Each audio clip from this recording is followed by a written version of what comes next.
Diajeng Lestari, CEO sekaligus founder hitchup.com boleh berbangga hati. Bisnis yang dikembangkannya dari nol sejak 2011 berkembang pesat.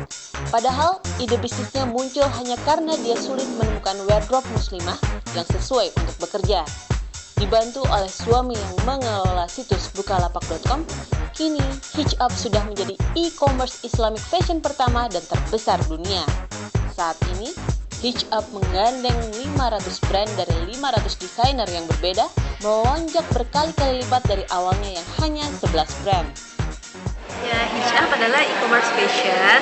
Konsep kita B2B2C, business to customer. Jadi kita bekerja sama dengan tenan-tenan kita atau designers seperti di Indonesia ada Dia Pelangi, Ria Mirander, Stu Janahara, dan lain-lain yang fokus ke Islamic fashion atau modest fashion. Dan dari sisi customernya, kita membantu para customer untuk menemukan produk fashion muslim terbaik di Indonesia dan bisa menjadi the best version of themselves gitu. Perkembangan bisnis Hitchup terbantu oleh populasi muslim Indonesia yang merupakan terbesar di dunia, sekaligus melonjaknya kelas menengah atas.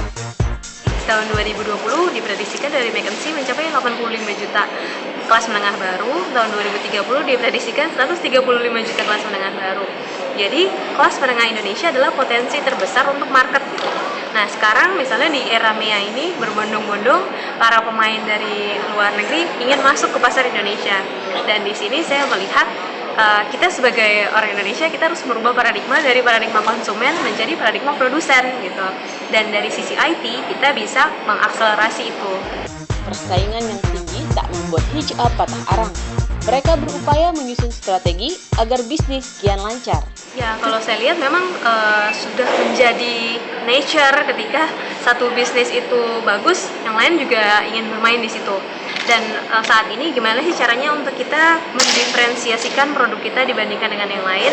Untuk yang Hitchup, kita bukan cuma ingin membuat customer kita look good, bukan cuma sekedar bajunya yang bagus, tapi inspirasi gitu. Kita punya banyak konten di website kita punya banyak konten positif di sosial media kita, seperti di YouTube, di Instagram, dan lain-lain yang kita di sana ada untuk menemani mereka gitu. Bukan cuma oke, aku butuh baju, tapi aku butuh inspirasi gitu. Dalam menjalankan bisnisnya, Hitchup mengusung nilai trusted, helpful, dan empower. Ya, kalau menurut saya di Indonesia ini dengan populasi yang sangat besar, perempuan sekitar kurang lebih 50%, sangat baik ketika kita bisa memberdayakan perempuan gitu. Mulai dari ibu rumah tangga, bisa juga berkontribusi positif gitu untuk mendidik anak-anaknya, bisa jadi wanita karir, itu juga merupakan kontribusi positif. Menjadi fashion designers, itu bisa juga menjadi kontribusi positif dengan menggerakkan ekonomi. Kita bisa membuat 2 kali power lebih besar buat kemajuan Indonesia.